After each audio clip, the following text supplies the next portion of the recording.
that way you can just ask. Really? Yeah, a sucker for punishment. Right. It's not even punishment. It's that she knows that I can come up with even more challenging questions, and she doesn't want to be put on the fly with those questions. Do you, Miss Cheryl? There you go. You got them in your chat. Thank you, darling. No problem. I got you. Awesome. All right. So we are officially live. Hopefully we'll have a few more people join us in the Zoom room for Q&A.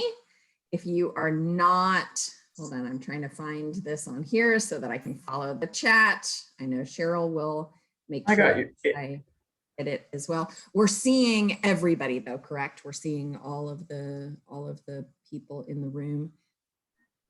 Yeah, in our room? Yeah, I mean on Facebook, as opposed to just the speaker view where it's only the person speaking. Oh yes, right now it's everybody, yes. Okay. Yeah, I like it that it's everybody, not for any other reason than that we can see reactions from people and see the questions or see hands going up saying, hey, I have a question, you know, that kind of thing. So it helps. It's everybody that's got their camera on. If your camera is off, we are not seeing you on the Facebook viewpoint, but Jamie and I can see you here. Yes, correct. So, and if you want to come on camera, great. If you don't, that's okay too. You can still unmute yourself or raise your hand in order to ask us a question. But I created some questions just so that we had something to answer and maybe something to talk about today, but we certainly don't have to go to my questions and answers.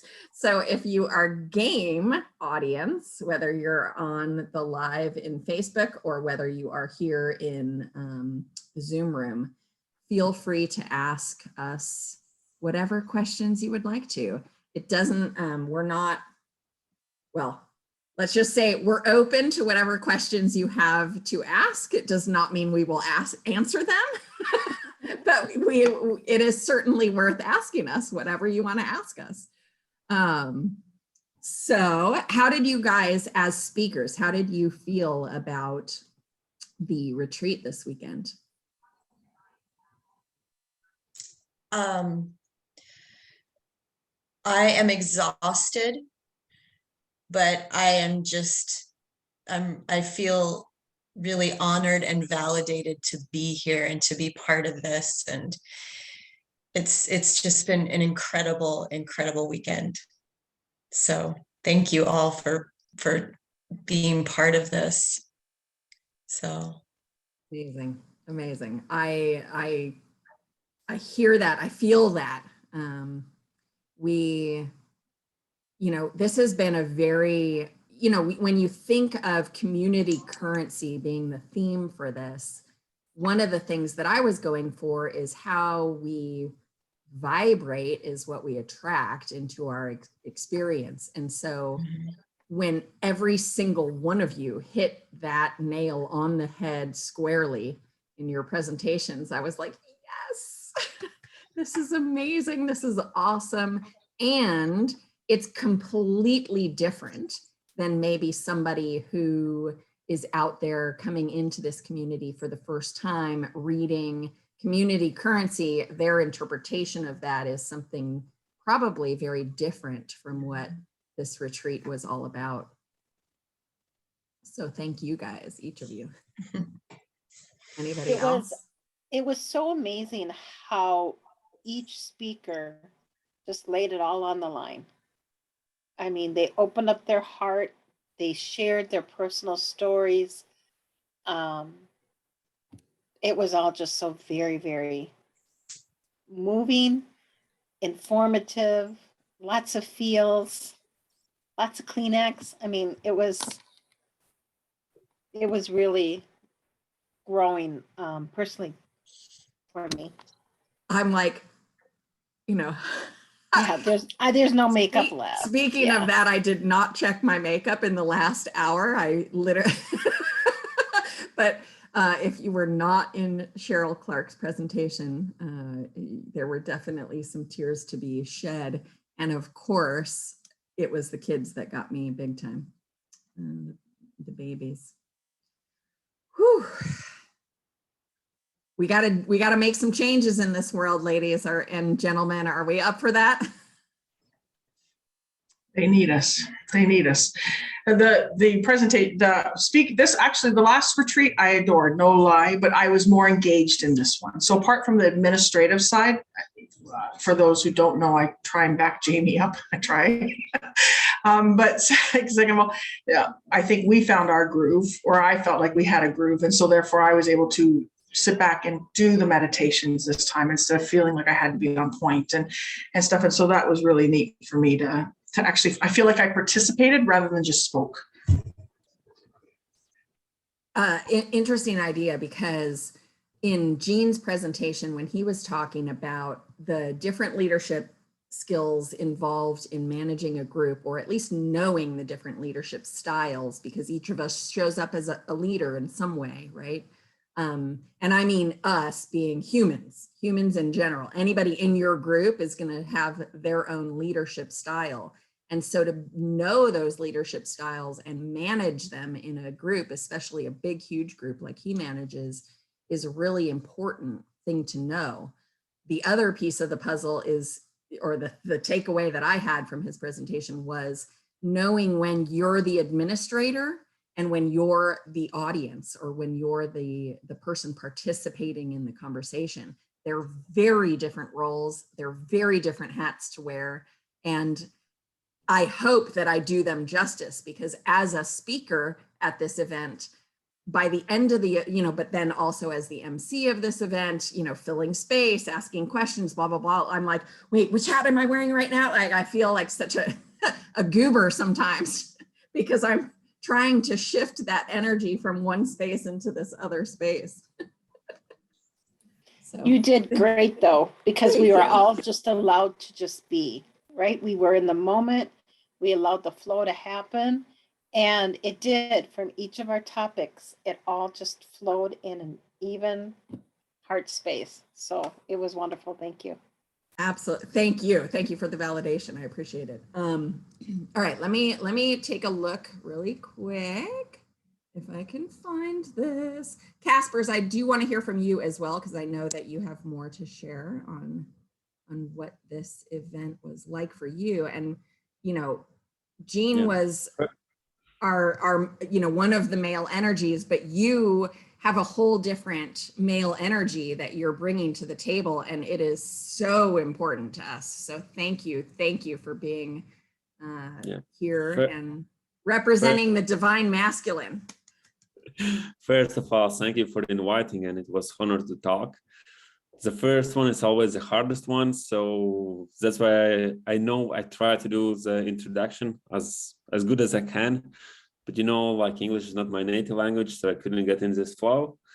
But yeah, first of all, thank you all, and I really loved my hot seat, that I could help somebody with this power of intention, and all of this type of retreats. Even if the information we are sharing, I'm sharing, if it's not right now for us, in the future, in the moment we will need it, it will just get up from our brain. And I just want to mention also that, do you know about the 7-day curve of memory? Like basically that's the main thing. The information you receive for 7 days, it's still like young, like good information. After 7 days, it's getting back if you're not using it. And so that's why I would highly suggest everybody to rewatch all the lives. And so that's what I'm going also to do, to watch all of your interviews, because when at the beginning, when we are just hearing, it's one part, but when we are rewatching, then we can pause, write it down, and yeah, it's a good content. And so really, really thankful for doing all you do, delivering this information, and thanks for inviting me here. Awesome. So okay, I have a challenge for you then, Kaspars. Are you up for it? Yeah, I'm for challenge. I figured you're a challenge kind of guy. So here's your challenge. How many times was your name mentioned by all the other speakers? Like, I think you're going to be blown away by how many times each of us mentioned your name in our presentations. So thank you for being first. because you really allowed us to go back to that initial presentation as a way to pull it all together, quite frankly. Okay. Thanks. Right, you guys? I think it's going to be like, he's going to be like, oh my God, they're mentioning me. Whoa, this is cool. But you know, that's actually one of the main things why I love this type of retreatments and why I'm doing all my social media stuff, not just to serving the people, because not always they came directly to me.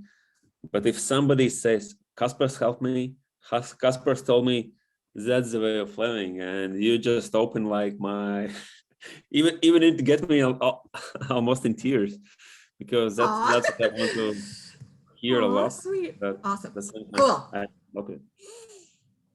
Thank you. Okay, good. Okay, so let me see. Cindy Rose would like to share. Let's see, it says, sure, I'll share. What if we have lived knowing it's okay? I am here. I have seen angels, have live and with joy and abundance, studied and practiced. You know, Cindy Rose, I'm the written word is Where am I? Where am I? stumbling. You want I me was to just gonna read say, it? just You jump want me to on read here, that? girlfriend. You're having an issue. Let me finish my peppermint patty. Excellent. Just a little one. No worries. What? Love it. Thank you for You jumping know what on. I'm going to say.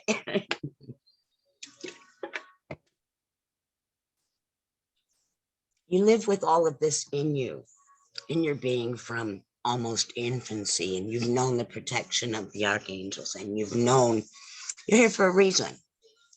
And then like for a long time, it's just bang, nothing. And then trying to rekindle, falling into human behaviors that I know logically, not getting it, not completely getting it, right? And I come back with, we got to be teaching people how to feel. I call this, I've been trying to think of the name of what I call it. It's not right to call it the unparented generation. It's not, because they were parented, we were. But I was born in the late 50s. So my mom was young, worked all her life. And I knew working and divorce and change and dating. And I'm like 63. So these young people now, it's like zoom, who's in my life? Where are they? What's what? How do I honor my elders? How do I bake a pumpkin? They don't know these things. They're not, and it's not that they're unparented. It's that they're not taught how to feel by anything or anyone. So how do you teach what I'm struggling with? Feel it, Cindy, feel it. You don't have to be on. You don't have to be going. You don't have to be better than Joe Blow. You know, like it just doesn't have to happen that way. You have to know your heart. So you have to honor. Let me and me. I think I understand. Let me go ahead and rephrase that question or ask it back to you to make sure that I understand. Next time I'll edit through Cheryl again. Right? Okay. So I think that what I hear you asking, go ahead and mute yourself, Cindy Rose. What I hear you asking is that when you're raised in a certain way, whatever that certain way is, and now you're relearning to see it from a different perspective, maybe, okay? To see how you were raised and what you were raised to, or what life was raised to look like, but then shifting that, how do you bring that piece of it into, or integrate it in with the up and coming generations? How do you teach what you've learned as, you know, through your life, you've learned certain ways. I'm struggling. That you know that there's a power greater than you, because you know it, and the recall is absolutely apparent that, you know, this 2-year-old child that I was knew angels held her. Okay, I knew when people were dying. I carried on this, And I knew I made my body ill, and we cured it. I proceeded along, I was successful, everything. But then for so long, there were blinders, like nothing was there. It was still there. How do we share with people that, even when you're like rock bottom down, it's still there. It's still there. It's still around us. How do we explain to someone? You got to start maybe looking at the forgiveness. It wasn't, that, like, why aren't we starting off with, well, it was kind of starting to that, and then, oh my God, it was perfect timing, but how do we Okay. get that in public? How do I get it around my logical side, my knowledge, my intellectual side, to really get it down in? I'm going to answer what I perceive to be your question the best way that I know how, as I perceive it. All of us are going to perceive your question a little bit differently, so I'm very interested in how everybody else answers it also, right? But and I'm going to mute you just because you have some background noise going on. The place that I recommend starting is always within ourselves. It's always starts within ourselves. Showing up the way that you want other people to show up, being the person that you hope that other people can be. And what I mean by that is it starts in a way by being truly, authentically you. If you have this deep innate belief that angels are by your side 100% of the time, start telling everybody. Start telling everybody, angels are by my side, and I know that you always have angels by your side too, right? Just start being 100% truthful 100% of the time.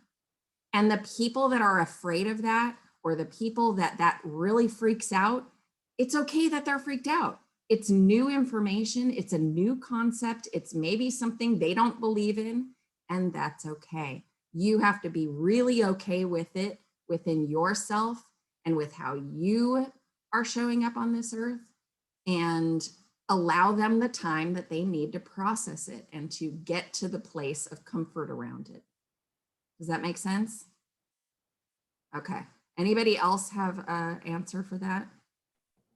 Two things came to my brain for that, actually. The first one is when kindergarten, I knew so much different in grade 6. And so the whole, like, how do we learn, or how do we get unstuck? It's a growth process, number one. But when you said the blinders, what I heard is our blinders are for one of two reasons, in my opinion. One, they're put on to protect us, as in those who lose memory over abusive situations, etc. That blinder is your body protecting yourself, or they're put on from fear-based, in my opinion. And therefore the blinders put on because I'm afraid of what you're going to think. So I'm just going to pretend it's not there, because that way I don't have to hide it from you, because it's just not there anymore. And so it's interesting that you brought that up, because I get it. Like the blinders aspect, I'm just going to deny my gifts. I'm going to deny who I am. I'm going to deny that. And it's not because it's not there. It's because I'm afraid of what they're thinking. And so, Jamie, I think you're on point. Just share the damn shit. I think that's where talk therapy is so valuable, and why it was such an important catalyst to embracing our emotional sides, for letting men be able to cry. I mean, men were not allowed to cry. Period. End of sentence. If you cried, you were so shamed for crying once upon a time that you weren't a man. You might as well not have, anyway. So I think that the talk therapy was there to start to get this stuff out in the open, to start making it not so scary to talk about, to start making it to, plant the seeds and watch them grow. Plant the seeds and watch them grow. So Erin, I know you had your hand up as well. I'm thinking back to, because I don't really remember everything or most of what I said, but I'm thinking back to, going back to those childhood places inside of ourselves that we need to learn how to reparent, and reparent in a way that nurtures us, and that we can take that out. When we take that out into the world, I think this was something that came up during yours, Jamie, yours today, where I'm going to try and find my words, where when I accepted everything within myself, when I accepted my darkest everything, what everybody else was doing became acceptable as well. And so, you know, we've got this new generation coming in, and they're you know, they're not having to undo the generations of trauma healing that we're all doing, but they're still feeling all of the things that we are dealing with, and we're dealing with so much collectively. So Cindy, you can, when you go back into those childhood spaces and find those joyful places, those playful places in you, that's going to allow you to come back out. You're not going to worry so much about how you're presenting, because you're going to be so grounded in yourself. And the generations that are out now, they're on it. Do you know what I mean? They are on it, and we just have to continue to show up as the example. You know, I'm witnessing that in my own house right now with my daughter, who's almost 20, and thinking back to, you know, we would have conversations about fairies when she was a young child, but now she is attached to Jesus. And, you know, me, I'm attached to fairies and Jesus. So, but helping, just showing up in the way that you are and creating that open space, because all of that will come back around. And whoever these other, you know, the other generation that you want to connect with, or maybe that you're worried about, if that's what I'm hearing, they're going to hear you, they're going to feel you, and they're going to make decisions, and you're going to stand back in awe, because all you did was show up for yourself, and they're going to show up for you. I hope that's making sense. There's just my I love it. What did anybody, Cheryl, Kellie, Kaspars, any comments about this? The thing Worry about that's my jumping. generation too, like the 55 up. A lot of tortured trauma, tough souls that are taught to be successful and run, and then they have guilt about not raising their children properly because, and blah, blah, blah, blah, blah, and it goes on and on and on. That's I'm where more they need you. concerned. Then they need you and your authenticity to show up. If that's the generation. I don't have children, you see. No, you don't. I No, just that's see not what I no. see in the world. No, you don't have to have Wow. children to show up authentically. Okay, I hear what you're saying now. It's going I believe I hear what you're saying. rough What week. I hear is that you are worried about the world, and it's really hard to disconnect and disengage from the trauma and drama out there in the world. But I'm telling you, from your spirit guide's point of view, from my God's point of view, you don't need to worry about them. You need to worry about you. This has to be about you, because as you shift within you, the worry of whatever it is, everything outside of you will shift also. I know that. I know you know it logically. Yeah, And there we I'm go. going to refer back to Kaspars' prescription. Baby steps to change. You can't assimilate every single thing that you've learned over the past, even just year, Cindy. You have grown. I mean, I'm honored and privileged to have witnessed, right, what you've gone through for over a year now, almost 2, I think. 60. Right, and you are a About completely different person, right? So give yourself credit. I'm not the same person. Yeah, and I give do yourself listen. credit. I'm doing the mirror work. I'm doing it all, and I'm having so much pain for that child. And understand that the child, as Is- much as we want to take responsibility, and Okay. thank you so much for asking this question, because this answer to this question is not just for you. It is, I'm going to mute you again, sweetie, the background noise. The answer to this question is not just for you. It is for the world at large. Okay, so thank you for being vulnerable and asking it. Thank you for being here and for honoring yourself in your journey, because this is a journey. This being human is a journey. We don't come here knowing exactly which path to take. We don't, in fact, we often and almost inevitably take the worst path that we could possibly take, because that's where the education is. That's where the learning is. That's where the piece of the puzzle is that we need in order to affect change in our society, in the human I don't need, you know, in our DNA. I mean, I don't know how much you are into quantum physics or any of those kind of things, but when one of us is affected, all of us are affected. So if you tap into that worry and that pain and that suffering and that discord, or the dis-ease, hyphenated, in our human condition, then you're just attracting more of it to you. You are also saying to the universal intelligence, I want more of that. Please help me feel more deeply, more pain, more difficulty, more, right? I know you feel that. So you have to back off of tapping into that. And as an empath, that's our mission here. Our mission is to cut those cords, quite literally, the emotional, the physical, the all of the 5 levels of the spiritual cords that put us in a position of feeling negatively. And it's a way easier to feel those feels than it is to feel the happiness and the joy and the play and the, you know, and these little guys totally know it, right? Both of our babies are right here, like saying, it's okay, mama. It's okay. You got this. You can handle it. Right? They're so clear to us.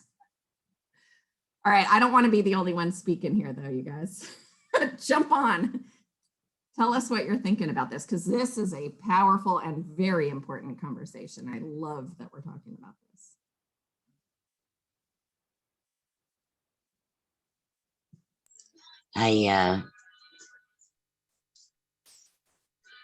The whole thing of like we know from birth, I knew from toddler, there's a reason for being here. And I honor my entire life, every adventure in my life, high, low, good, bad, wonderful. They're all opportunities to learn and grow, live and learn and grow, and pass it on. Right? That has always been my path. Childhood, birth, beyond. But the fear and the keeping small and not feeling and not, even though I do for everybody else, that's the point. It's the friggin' self, eh? So So going back to frustrating. what I said this morning in my presentation around relationship resilience, your number one priority is your relationship with yourself. Because as you shift and change, you give other people permission to shift and change also, right? Even the most toxic people in your experience can shift and change. That's why we're here, we're humans, right? The piece of that puzzle that is the most important piece is that when you sit in a space of getting dark and dirty with the demons, and I'm going to call them demons because that's how I feel about those deep, dark, emotional places within us. It is important to experience it, feel it, allow yourself to fully embrace it, and release it. It's the releasing it that is the challenge for you. It's the releasing it that holds you hostage. So think of this. There is comfort in pain.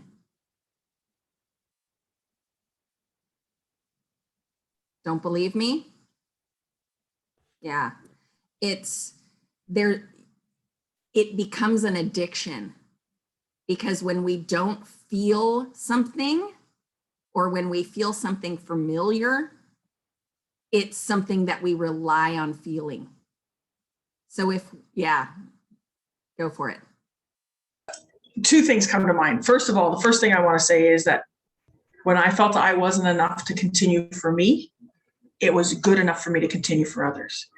And so oftentimes I hear what you're saying, that Jamie, like it's all about self-love and about self-care and about ourselves, but sometimes we don't see ourselves as enough. So damn it, if the only thing pushing you through is doing it for others, push through, because it'll all come around. But then there's a book called Love is a Choice, that I love that book. I speak highly of it. And it's over on that shelf, and I can't even tell you who wrote it right now. But there's a quote in there that I swear was so impactful to me, and that was, sometimes the cure is worse than the disease. And so literally, I think you just kind of alluded to that, Jamie. Like sometimes we just get stuck in our stuff because fixing it is going to be a bitch.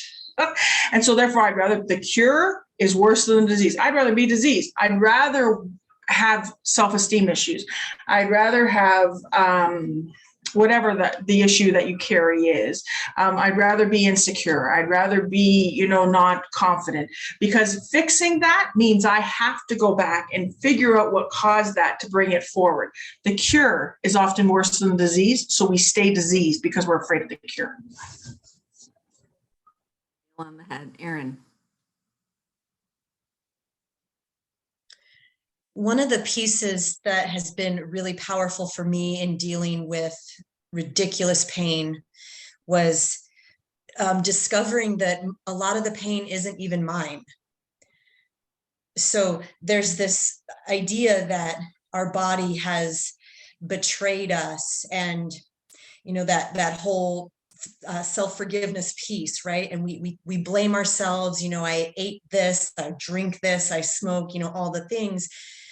But we are here healing our ancestral lineage. So sometimes the pain can be released as soon as making the decision of, wow, this isn't even mine. And then, depending on, and there's so many layers to this, because if you had a good relationship with the person or you didn't, sometimes it's easier to let it go. There's always forgiveness is always the thing, right? But sometimes just knowing that this pain isn't even mine, and I've looked at myself and went, I don't have to carry this anymore. I don't have to carry this anymore, and I can set it down. And I have had moments, many, many moments, where pain has instantly left my body as soon as I made the awareness of, that's ancestral. That's something that I just healed for my entire family, and the pain disappeared. So when you're sitting in your places of pain, get curious about it and ask yourself, hey, is this even mine? Because if it's not mine, it's done. Our ancestors did an incredible job to get us here. And now it's our job to take all of that wisdom and set it, push it forward for these next generations. Love it. Kellie, I want to hear that. Thank you, Erin. Thank you so much. Thanks. Kellie said something in the chat that is supporting you 100%, Erin. So There's this process that I have done, and it's based in Native American, and you make 7 circles with rocks. It's sort of like a labyrinth, and you walk in and you release all the pain and sickness and hurt from the 7 generations, and that's a whole process. And then you come back and you work through the maze again releasing hope and health and wellness 7 generations forward. You know, Very it's powerful work. a lot of our DNA. That's why when I work on some of my healings, you sometimes do what we call deep bone healing, because that's where our DNA is stored. And it's a part of us. And they did the best they could with what they had at the moment, just as we are doing the best we have with what we have in the moment. And we're not the same person a minute from now because of what we've learned and what we've released. Some of the things I like to encourage my clients on is to come up with their, you got this girl or guy, sorry, Casper, playlist, right? And you either put little Post-it notes that give you that uplift that you need, or create a song list. And when you hit those low moments, you start playing your theme songs. And it's just making that shift to the next level of emotion that we talked about. It's just shifting. And before you know it, it won't be long before you're shifting faster. It's all a process, and being gentle with ourselves. Remember, the I am love will help you through a lot of it. I love that so much. Did you see that? I don't know if you were in the room, but I repeated that today, Kellie. So brilliant, truly brilliant. You're going to love it, Kaspars. You're going to probably be implementing it too. If you don't mind, Kaspars, I would love to hear your male perspective on this. Yeah, my perspective, I'm looking like that everybody of you touched it like really deeply. I could share like from my point how I solved it, because I also have experienced my job when I was fired from my boss, because it's like different things. And when I had like a lot of health problems in the job in the last 3 months, of which I couldn't get rid. And after I get fired, I get rid of all the problems in 1 month. But that was just like the beginning of this. But when I started to learn the spiritual laws of money, spiritual laws of wealth, I remember it was the second week when I had to release all my pains. And like I got my pain to that boss, like really strong one. And I didn't know how can I release it, because like he hurt me in my mind. And I was figuring out. And I said, well, I need to say him thank you. And I said, for what I have to say him thank you? And I said, thank you that you fired me, that I'm not anymore in that environment. And what happened at the end of the day, I go to the basketball training, and all guys asked me, Kaspars, what happened to you? Because I was giving the pass, I was shooting like almost 100%. And it was like never in my life, because I'm not like very good in basketball, but in that training, it was so amazing. I saw all the field, I give all the passes where I need to do. I shoot it all in, and guys just came to me, what happened to me? I don't know, I'm just like released something. And it was just this pain. It was so attached to my heart that I couldn't release it. And I was just like figuring out how I should forgive him, because, in my heart, he has hurt me. And I was thinking, no, I cannot do. And then when I figured it out, oh, thank you, because you took me out of this environment. Like all my life changed like in that one day, like instantly.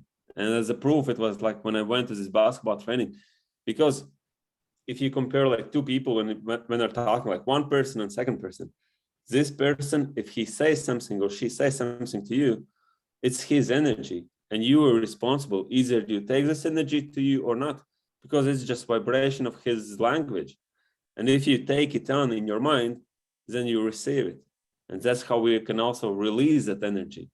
So this is just one little piece of information, that when you release something, you just need to find out, like your pain, what you're talking about, this generation, you need to find out why you should release it. Because if you don't have this emotional reason why you should release it, it will stay on with you. And if we compare, for example, like how you can wash your brain. If you put, let's say Coca-Cola in this bottle, and you put it with like good positive beliefs with this water, it doesn't get like in the one moment white. But when you pure it with like positive emotions, it's clearing. That's why we need to learn. That's why we need to educate ourselves. That's why it's good to do declarations, affirmations, go all this positive information. When it's coming more and more, this negativity goes out. This is what I can suggest from my male perspective, because male has a straight focused energy, women has here. This is a little bit different. Yeah. So I hope this So helps. true. I love it. I love it. Thank you. Thank you. And that was a great metaphor, the basketball. I mean, it's, I swear forgiveness work is, it's truly the root of everything. So Erin, talk to us a little bit about Ho'oponopono.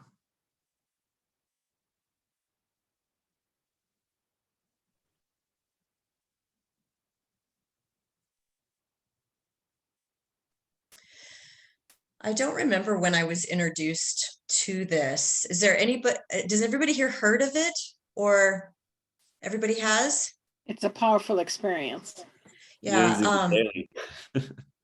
And so it kind of pops into my sessions. Like it's almost like angelic in form, right? It just comes in when it knows it's needed. It's its own energy, I believe. But I love that it can be shared with, we don't have to, we can think of a situation that triggers, or we can think of a person that triggers, but we don't have to sit in the pain of the trigger. We can just get into the energy of the prayer, and it does the magic.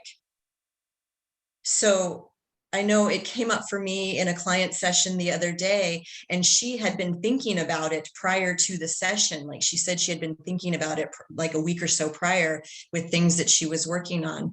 But it's kind of one of those things where it takes the, how do I want to say this? Like, The emotional charge. Focus. not necessarily, there are some words in here somewhere. We work so hard to want to effect change, and we're wondering, am I doing the right thing? And we put a lot of expectation on ourselves.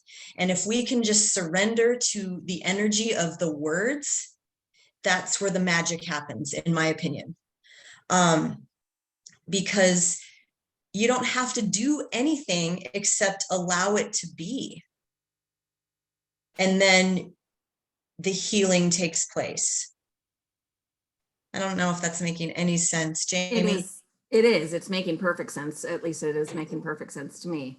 The thing that it's bringing up for me, or that it's reminding me of, is when we talk about shifting our energy, or changing, or looking to the positive instead of focusing on the negative, or whatever it is that we're trying to do. Ultimately speaking, what it comes right back down to is this idea that we're broken. And the truth is, we're not. We're absolutely 100% perfect, exactly as we are right now. And so is everybody else. And that's the hardest thing in the whole wide world for our human, left logical brain to wrap our heads around, because even the child who is suffering is perfect exactly where they are. And it hurts our heart. We don't want to see it. It doesn't make us feel warm and fuzzy and comfortable, but that is the experience that they need to have in order to be the perfect being that they are. And that's really, really hard and really difficult to get, period, to understand, because it's not a logical thing. It is a heart-centered, everybody can feel everything at every time if we tap into it. And that's challenging, but it's all perfect. It's all exactly as it should be. It's all exactly where it needs to be. And so when we work on us feeling better, we literally change everybody else's DNA in the entire world. That's why I take it back to the self. But I do acknowledge you, Cheryl, for pointing out when I was suicidal, holy cow, if my nieces were not part of my life and they didn't need me the way that I felt like they needed me, I wouldn't be here. Period, end of sentence. There is no way I would have. I was so ready to jump this planet. I was like, what the heck did I sign up for? I do not want any part of this life. I have no desire to continue this journey, but my nieces need me. And thank God they needed me. So their suffering and their pain is what kept me grounded and stable and got me through so that I could be here. This is 17 years later. What if you don't have anybody that needs you, and you don't need anybody? You know, you can, you are. You know, what's the motivation then? Or the bonk on the head, or, you know. So to me, if you think that no one needs you, you're lying to yourself because you don't want the responsibility of someone needing you. And so I'll totally call you out on that 100%, because if you think no one needs you, that's you lying to yourself so that you don't have the responsibility of anybody and you can just do whatever the hell you want. With Number deep one. respect and love. Yeah, oh, absolutely. She knows I love her. And the second thing that I got thinking about through this whole conversation is how much pressure we put on ourselves to change the world. And I'm going back to that wonderful word called ripple. But like, I don't need to change the world. I saved one. Then that one saves one. And then that one saves, those two save one. And then those four save one. Like, it quickly can totally make a huge impact. And I go back to what you said too, Jamie, like when we change ourselves, we really change the world. That wave is amazing beyond a doubt. And it's like, and even if it's that one, I mean, don't get me wrong, I have had those self-defeating conversations. I'm not doing enough. I'm not helping enough. I missed that video chat. I missed that text message. I lost someone as a result of it. But if we just help one, it becomes a huge, I mean, yeah, Kaspars, absolutely, we are the change. But Cindy Rose, my honey, if you think that no one needs you, you're lying to yourself because you don't want the responsibility of it. Which I get. I totally get that. And what I was told in that moment when I was in that state, thank God, I reached out and asked for help.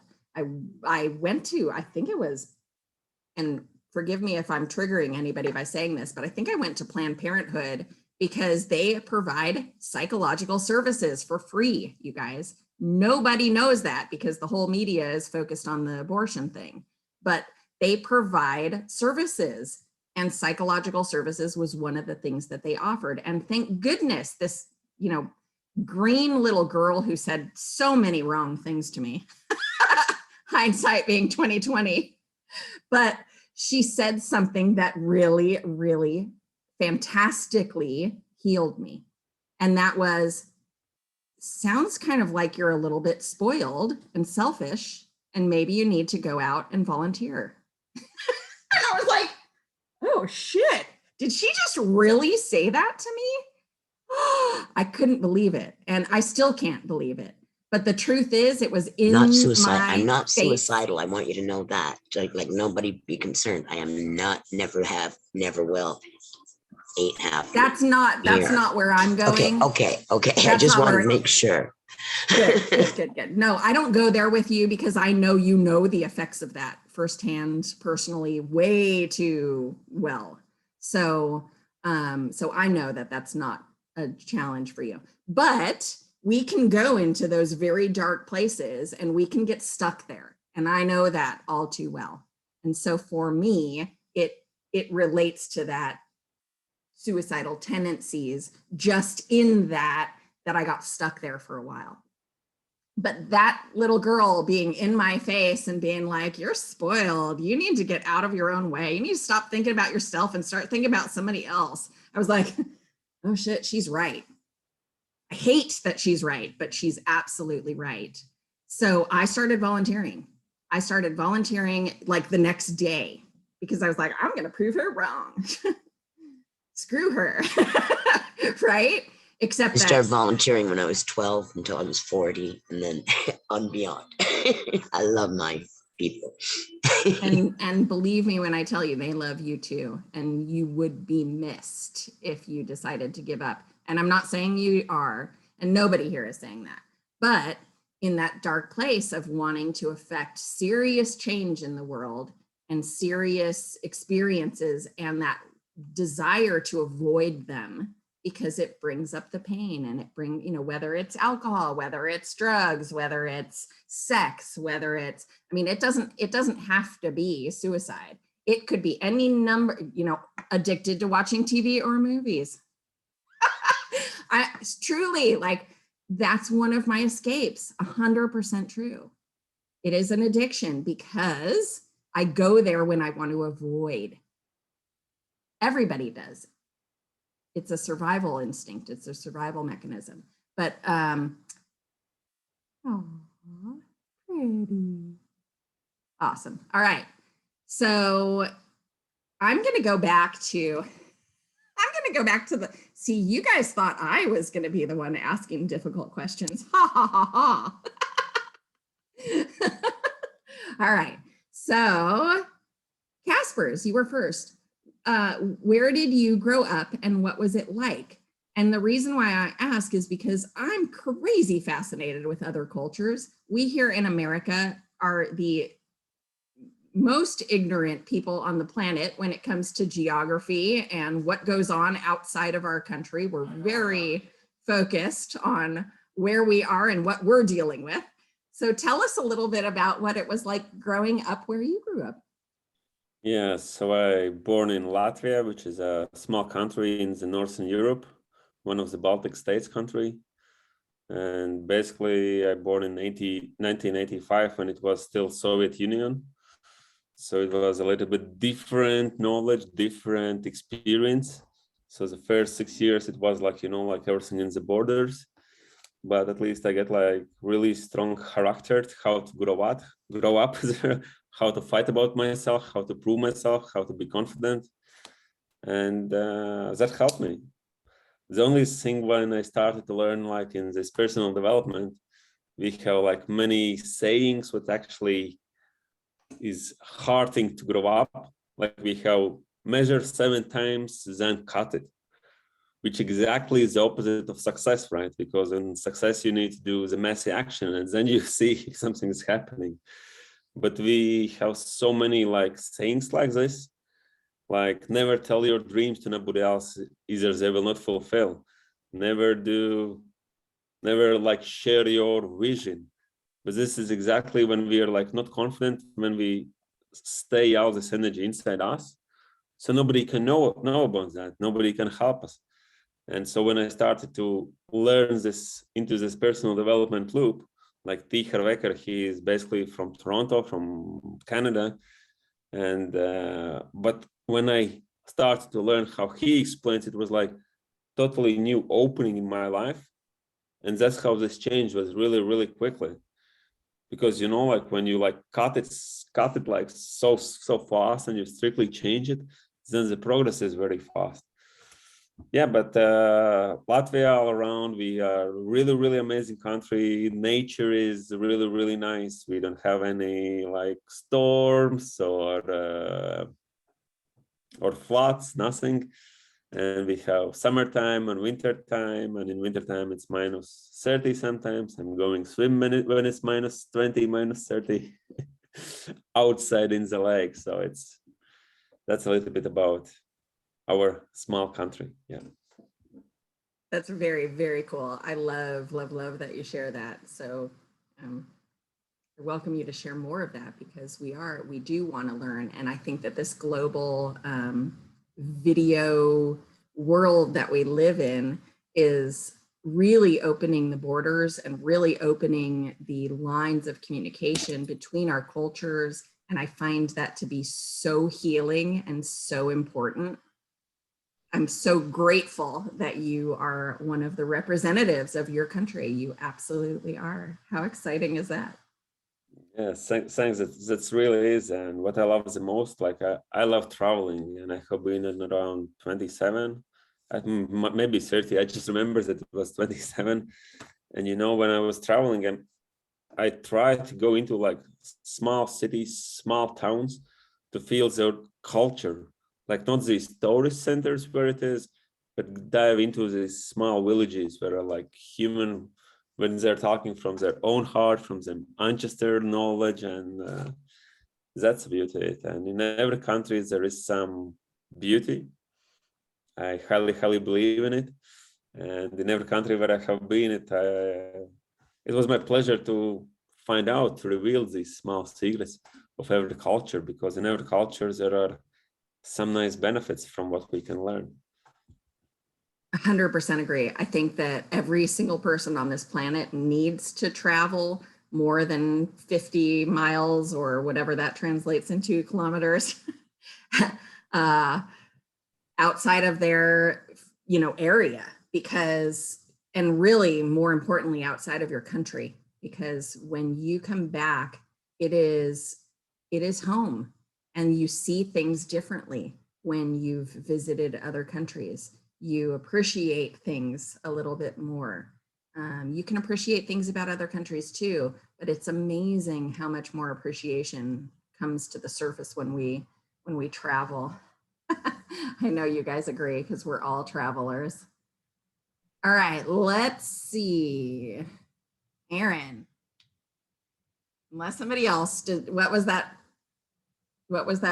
message that popped up? Stray cat visit. Oh, it's cold outside. Awesome. Okay. Let's see, Miss Erin, do you know your question? Vaguely. Okay. What does your ideal life look like? Think of absolutely anything, wild, unique, even boring. Describe it for us. Take us on a journey, my friend.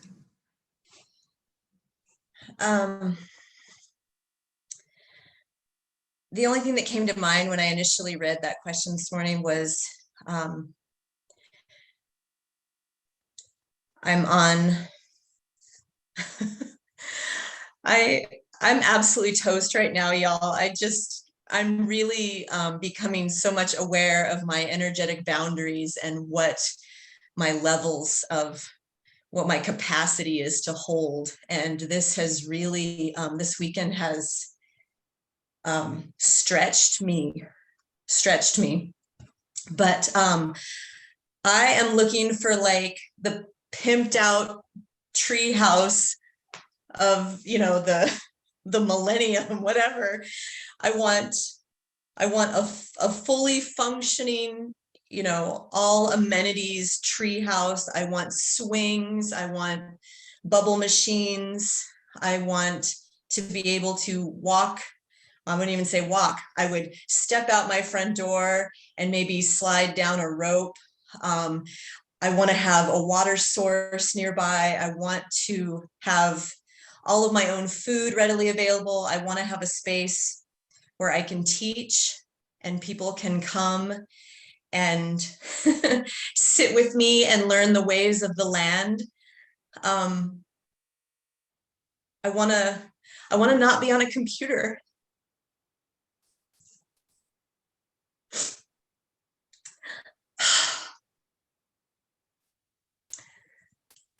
I want to hug people. Anyway, I don't know. My life has been really, really colorful and curious. And I can say that because I have like waded through the pain and the traumas of everything. And it's been a very curious life. So I know that I don't know anything, actually. I just, the tree house is the thing. I love it. I love it. The tree house is the thing. The more educated I become, the more I realize how little I know. It's one of the things, I think that's the biggest gift about education. Yeah, and I like not knowing. You know, I used to have to be one of those, you know, I wanted to be right, and I wanted people to feel that I was right. And there's so much freedom in not in not knowing, and feeling safe enough to say, I don't know. I don't know what my ideal life looks like, but I can tell you that I have stripped off all the layers that have allowed me to move forward into the next phase of everything. And I'm here for it. Whatever that is, I'm here for it. And, you know, I read, I don't know if it was, I think it came through a Facebook feed, and it was a quote that said, if somebody asks you to do something, even if you don't know how to do it, say yes and learn, you know, learn on your way there. And it reminded me of the first time you invited me to do a retreat. And I was like my little Erin was like, yes, I love to do that. But I'm like, I can't do anything on Zoom. Y'all, if you all knew where I was, you know, 6 months ago with technology, you wouldn't even recognize me, because I wouldn't do live videos. I wouldn't do anything on technology because I don't, all the things. I don't like it. It doesn't feel nurturing to me, right? But I don't know where I was going with this. I like that you. Building. I don't like technology.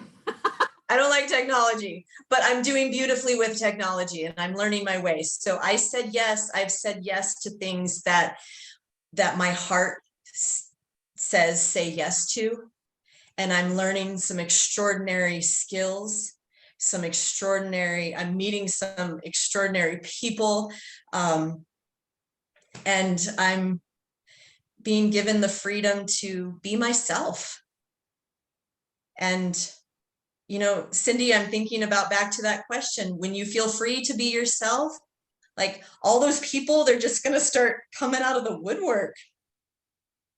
Yeah, I agree. So, I totally agree.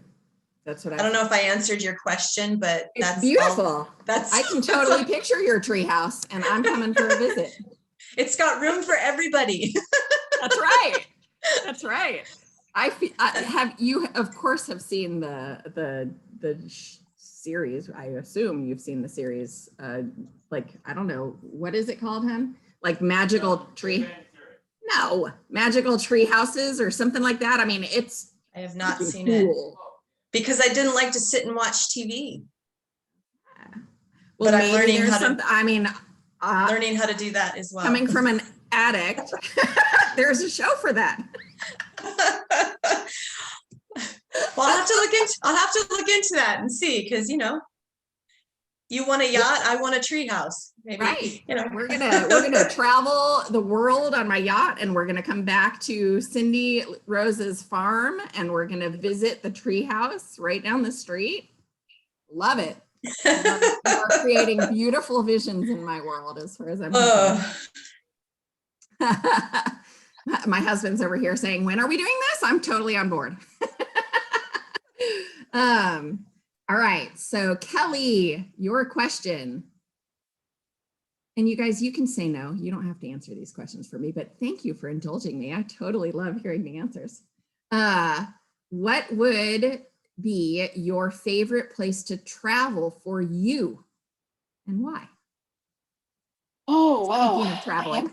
I have so many things on my bucket list. It's just, I've learned in the last, I don't know, 4 or 5 years that it's okay to travel by yourself. I even went on a cruise by myself, and that was, you know, I knew a couple of people on the cruise, but I was by myself. And it was really interesting. I'm really starting to focus more on experiences for me, more so spiritual experiences. So my next thing on my bucket list would be, Mount Shasta, I think is one of my things. But then, of course, I would love to go to Ireland and, go all through Europe. I've only been to Amsterdam, so there's so much to do over there and hit all the spiritual sites over there. I even tried to con my daughter who's going on her honeymoon to Ireland and London, and they're going to Stonehenge, and I go, give me a rock. And she's like, I can't do that. And I'm like, I know, but still, pack me new suitcase. I won't bother you. I'll go exploring on my own. But I'll be over here. I know. See ya. Pick me up in 10 days. So it's just all about going places that fill my soul.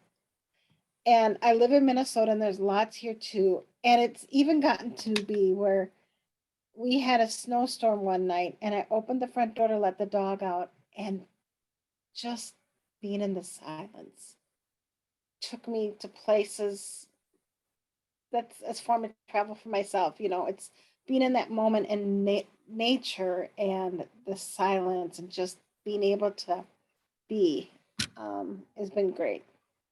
So, oh boy, you just tell me where and I'm gone. I mean, whether it be airline cruise, a road trip, I'm up for it. Would love to. I think we would make great traveling companions. Oh yeah, and as long as I can bring home rocks, I'm fine. Right? Exactly. Oh my gosh. Oh yeah. Everybody goes, what does your mom collect? And both my girls go, rocks. So Love it and can totally relate. Jean Bishop, where would you like to be? Oh, where would you like to go for our art anniversary celebration? Now get this, 2024, I mean. So 2 years from this year. Where are you going to take me? Where am I going to take you in 2024?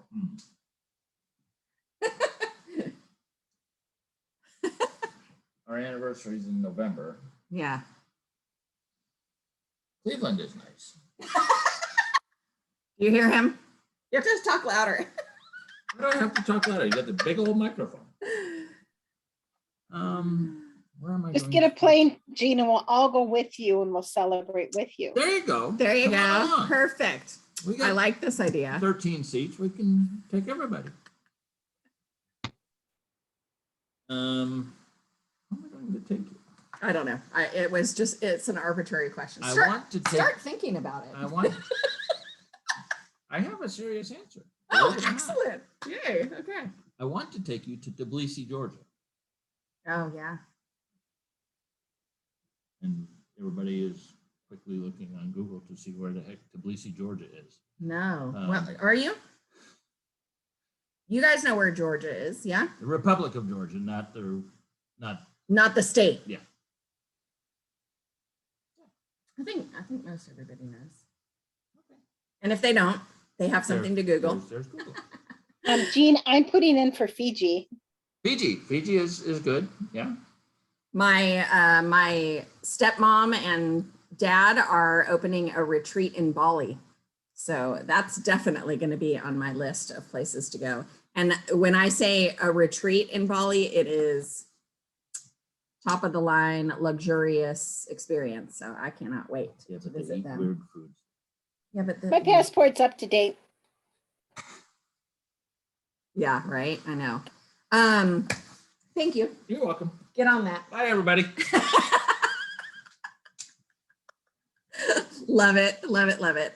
If you didn't hear Gene speak, he talked to us about growing your Facebook group, and it was pretty interesting topic. So you'll enjoy that one as soon as I get it uploaded to the. Hi, Nikki. So glad you're here. Okay, so speaker panel. We are coming up on. Cheryl, should I ask you yours?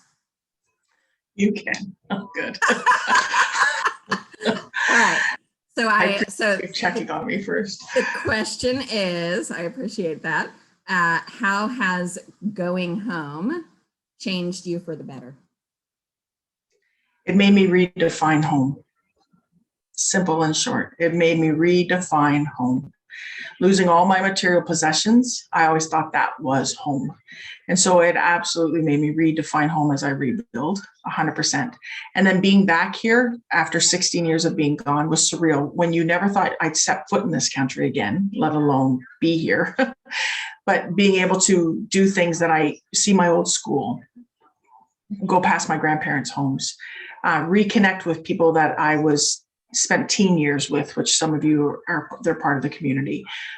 Visiting my mother's grave, just things that I never thought that I would do ever again, let alone be part of. And so, but it made me, the most important thing, made me redefine home 100%.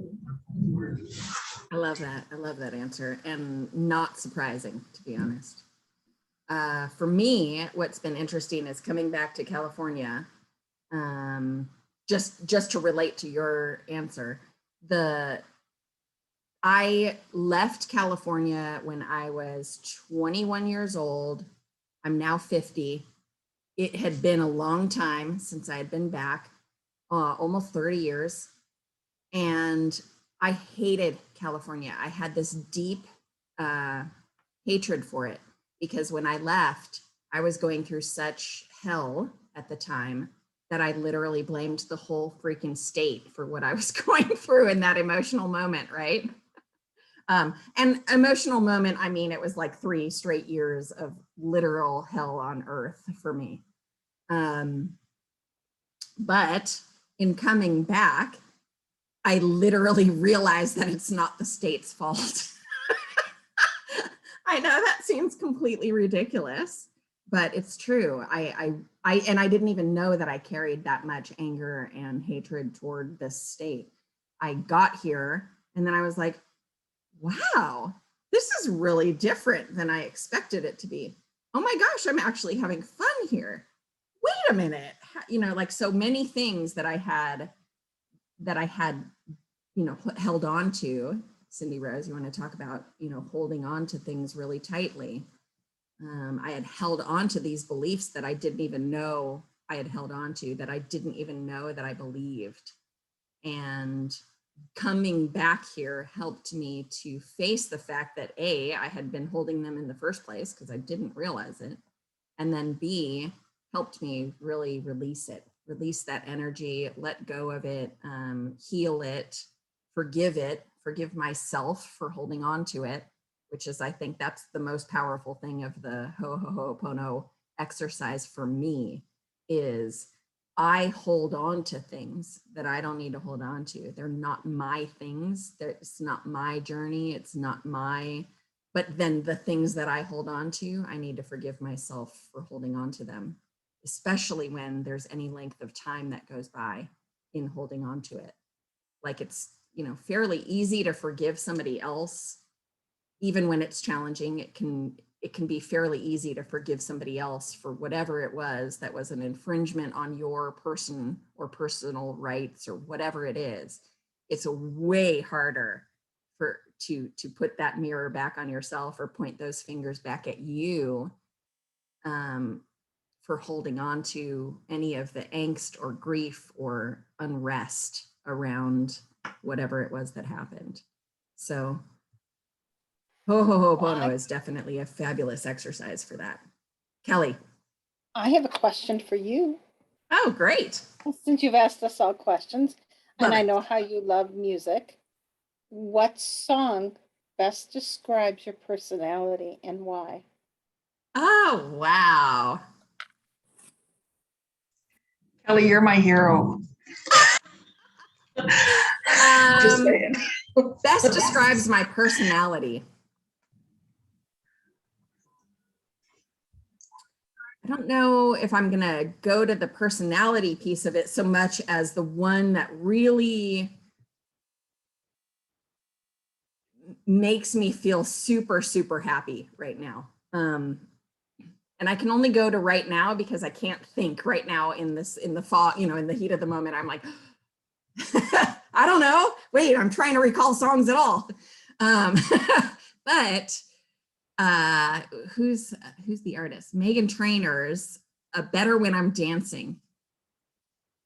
There is a little video out there that you guys will have to look up But one of the things is about that song that moves me and moves my soul is it every single time brings a huge smile to my face. Every single time I hear it. And I don't even have to hear like 3 beats of that song. And I am not, you know, I enjoy music, but I know nothing about it. I know nothing about it. My husband and my daughter have this incredible mind for recalling, for being able to know who, you know, who the artist was, who the, you know, what the title was, when it was recorded, how it was, where it was recorded, even. Like, they have incredible brains for all of that. They can both play instruments, and I don't know if they both read music, but you know, it's part of who they are, part of the makeup of their being.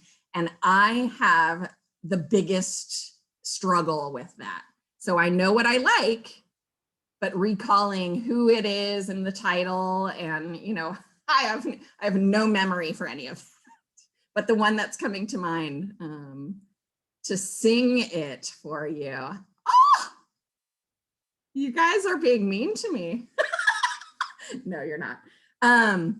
Okay, so Meghan Trainor, I mean, without the music, like ba ba da ba ba ba da ba da da da da da da da. No, I feel better when I'm dancing, dancing. It's so cute. It's such a cute song. Anyway, I totally love it. Better when I'm dancing. Kelly put it in the chat. So if you ever want to see it, and it's from a Peanuts movie. It was a part of the Peanuts movie soundtrack. And so that speaks to me even more because I absolutely love the Peanuts. That was the only thing I read in the newspaper for the first 30 years of my life. That is a perfect segue into my next question for you. Perfect. What cartoon character best describes your alter ego? Calvin. From Calvin and Hobbes. 100%. And why? The only is reason that? I just said, oh, is I had that whole collection in Arizona. I love him. So I had no idea. That's so awesome. I extraordinarily, on so many different levels, completely and utterly relate to Calvin.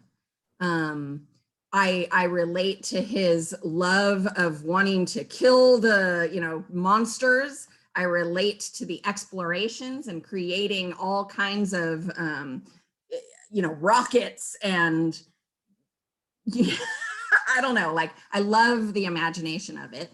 And he has this little bit of a chip on his shoulder, a little bit of an attitude. He's not going to take any crap from anybody. I totally love that about him. Because I take crap and I don't,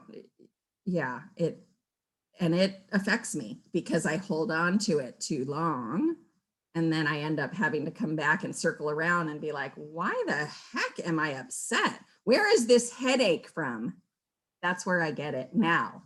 I used to get it in my tummy, but when I get the headache, it's because I'm holding on to anger about something somebody said to me or something somebody did. And I'm having to like press down the feelings that it brings to the surface for me. And I'm like, "Argh!"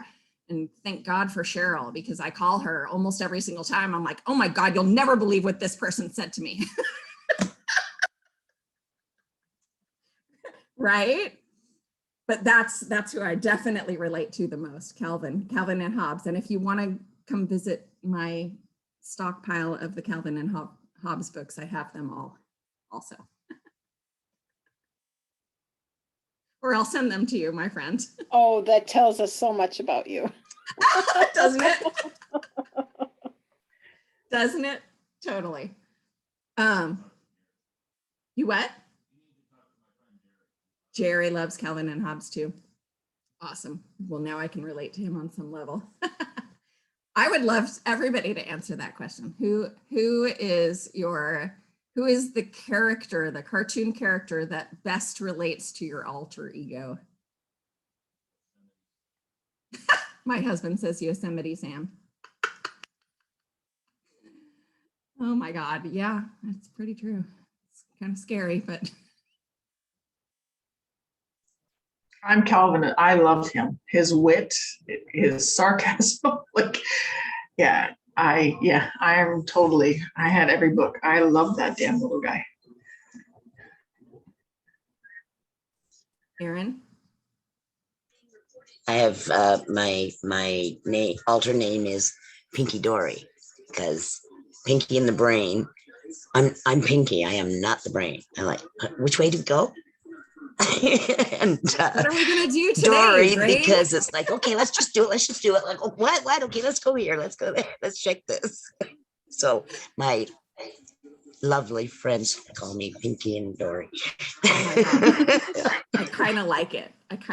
And I kind of think it's perfect for you. I love it. Erin?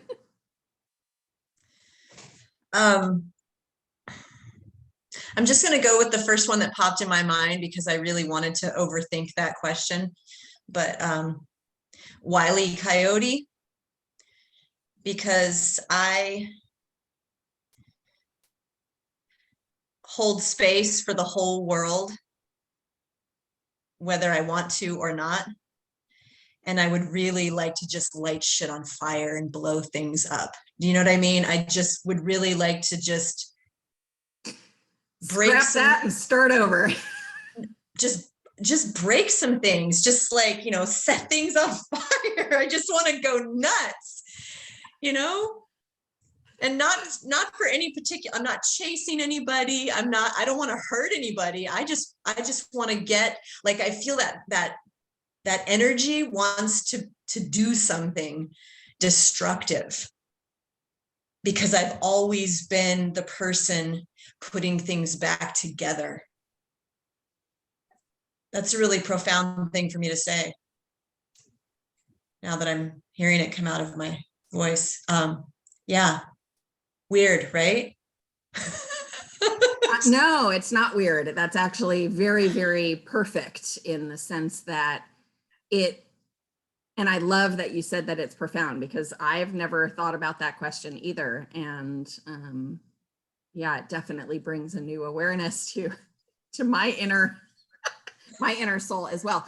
But I want to just point out that recognizing that you had this little aha moment around it, there are places where you can literally go take a baseball bat or some sort of whatever and break shit. It looks so cool. I would totally be game to do that with you. Really? Like that's making me teary-eyed thinking about it. Those places there are. Jacelyn, in fact, mentioned one not too long ago. So I probably will be bringing her. So you, me, Savannah, we can go bust some stuff up. Well, maybe now I have a reason to go buy the hot pink the jumpsuit that they're selling at Old Navy now, the denim jumpsuit that's hot pink. Have y'all seen that? No. It looks ridiculous, but I think it would look really awesome if I was going to go break some stuff. I love it. I absolutely love it. Super I have fun. to look into those places. That's exciting. I have a very high suspicion that they definitely exist in Arizona. Susie Rollins says, not a cartoon character, but hers is Lucille Ball. Yes. Susie, if you get a chance, I want to know, I want to know why Lucille Ball. Kellie or Kaspars, did you answer that question? Mine is Wonder Woman. Yeah. You know, it's just because, number one, she looked hot, curvy. And that woman can pull off anything. It's like, don't mess with me. You know, I always liked her. My favorite thing about Wonder Woman was not her costume or her curves, although, you know, dude, she's rocking it. Was her lasso of truth. Oh my God, I wanted that thing so badly. Seriously, right? That tells me I was lied to a lot. Interesting. For me, it's hard to decide. Even now, we're just thinking. I didn't know why, don't know what. I remember that I love these turtles, like Turtles Ninja Mutants. Then I loved Leonardo, but now I don't remember his character or anything. And what I was thinking is that probably it's like main desire to my name, Kaspars, which is like friendly ghost Kaspars. I believe all of you know that cartoon and movie. But it's also some kind of interesting because he was friendly, but everybody was afraid from him, right? Because he was a ghost. So I'm not sure about my cartoon character. So I need to check what was this Leonardo, why I loved him when I was as a kid. Because all of them had some different characters, you know, they were like Leonardo, Raffaello, Donatello, Michelangelo, and why I loved Leonardo. And afterwards, I loved Donatello. That was just my favorite cartoon, but I don't know. Can't answer on this question yet, but I have to think about it. I like it. Leonardo was one of my favorite. I mean, yeah, he's very likable. But why? What was he doing? You know, I think that if memory serves, and y'all, if you hear this, whether it's the recording or after, let us know if we're wrong or correct, or if I'm wrong or correct. But I remember him being concerned about the whole, like the whole Wasn't he group. one of the leaders? Could be, yeah. Because what I remember is that Michelangelo was the one who was always asking for pizzas. But Leonardo probably, I loved him just because he had this blue color. That was my main reason, and because he had two swords. And that's why I loved him. He was pretty darn cool. And then Susie says that because Lucy says out loud what goes on in her head. Yeah, she lives out loud. How I think often. So this is an interesting practice, right? Because it gets you in touch again with this inner child, but why? And I used to host new hire orientations where there'd be like 30 people, and we'd go around the room and do this. And nobody would remember anybody's names, but they would remember, oh, Captain Underpants, or, you know, June from, you know, and they'd go down the hallway and they'd go, Captain Underpants. And they go, oh, you've been to one of Kellie's things again. It was fun. It just brings in that, again, that playful inner child. So thanks for playing. Absolutely. Love it. Great icebreaker question. Definitely a good one. I will be asking Jacelyn's boyfriends that from now on.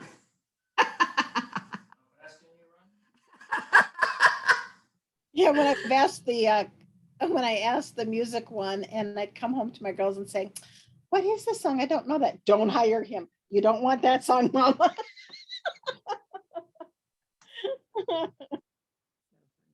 Yeah, the music one is pretty good too. Do you guys, we're completely off topic with this retreat, but I'm kind of liking it. What music best defines who you are? Erin, I feel like I'm coming to you. Oh, good God, really? Get it over with, like a Band-Aid, rip it off. Whenever I think of that, I think of Mary Poppins. And it's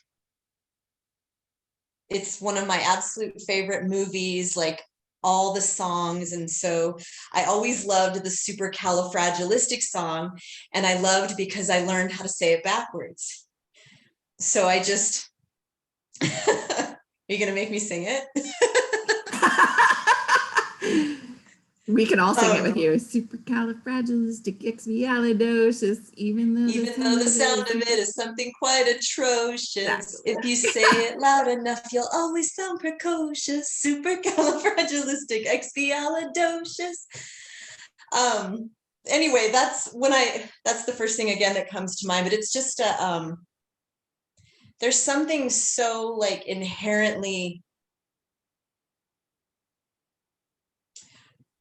I wish I could access my words better today, but I will just say this. There was a day I was at work before I left the 9 to 5, and I was arranging empty boxes on a flat, and a woman came by and asked me how I was doing it, because it literally looked like a human, like a real life Jenga game. And it was taller than I was, and And she's like, how do you do that? And I go, well, if you can imagine Mary Poppins and Albert Einstein having a kid, I said, that's me. And she was like, oh my gosh, that's perfect. And it just, I don't know what it is about that. The Mary Poppins has always been almost archetypal for me in everything I do. And even, you know, just the weird ways magical things happen. I never thought of Mary Poppins as an archetype, but I think that's kind of cool. Anyway, but yes, so, and then Docius Aliexpiastic Fragicalarupus is your backwards of that. So That's awesome. there you go. I'm Love done. it. Love it. Magical and open to all possibilities. Absolutely, Kellie. 100%. Kaspars, Cheryl?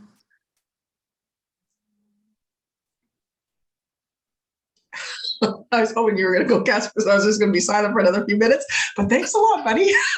Yeah. You know, funny enough, the fight song came to my brain first, and I thought, no, because I don't want to fight. I don't want to fight. And so the second song that came to my brain was that song Unwritten by Natasha Bedingford, that whole, and I actually pulled it up, but the whole staring at the blank page before you open up the dirty window and let the sun illuminate the words that you cannot find, because words are so limiting. And so that song, that's the one for me, 100%. Beautiful. Love it. Kaspars. Yeah, in the latest days, I don't know why I love when people sing something about crazy, and this is the latest one is like,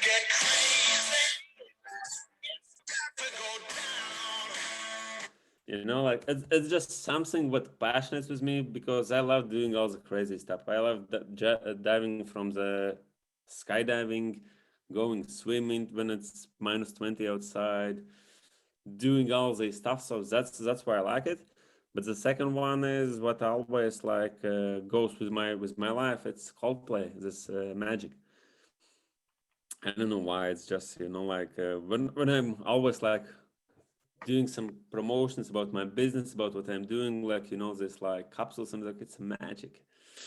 And yeah, so Coldplay, that's what I always was, but in the last, I don't know, 2 or 3 months, it's just about the craziness. It's just, I just love that crazy people believe that they can change the world, and the crazy people only can. So that's why it's getting with my heart. So true. At one of the, Kellie, I'm coming to you next.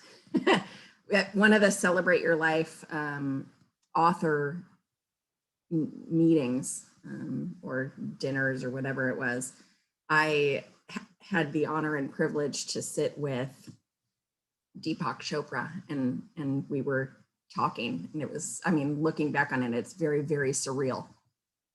But one of the stories that he told me was about how he was taking a group of people on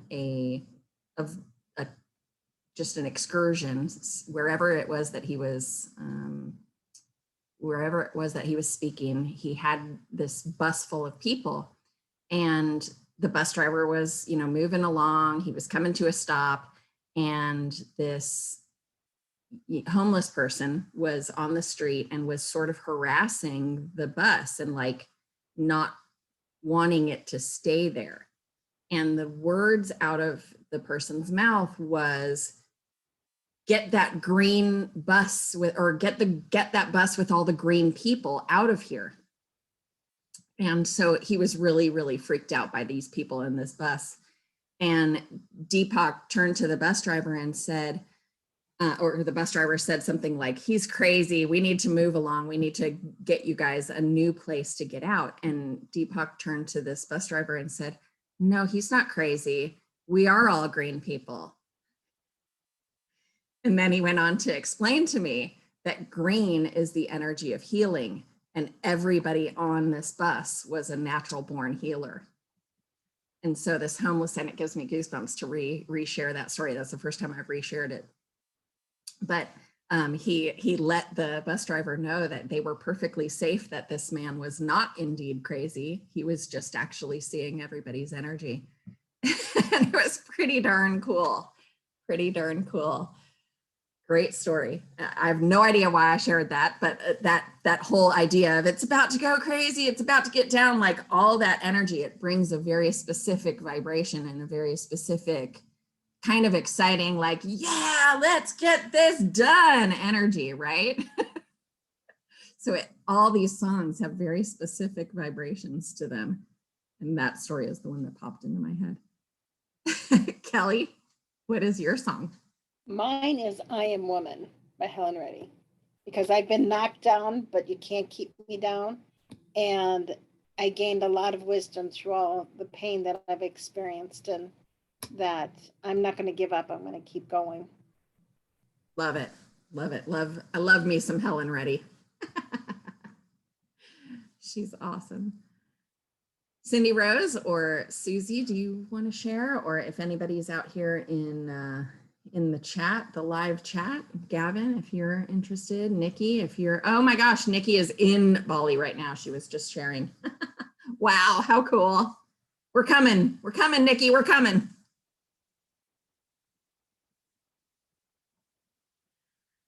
Vida Loca by Pam Tillis. Or I'm a Survivor by Reba. Awesome. I'm an older country music fan as well. That's why we get each other. Really, anything makes me move. Any music. Anything. Yeah, love it. Love it. Once upon a time, it was, yeah,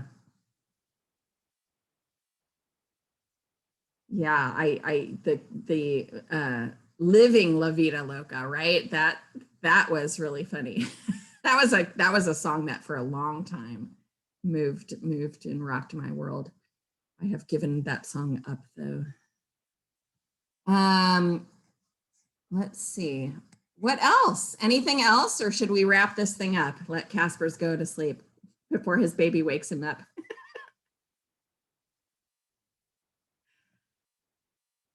Good. We're good. Do we feel complete?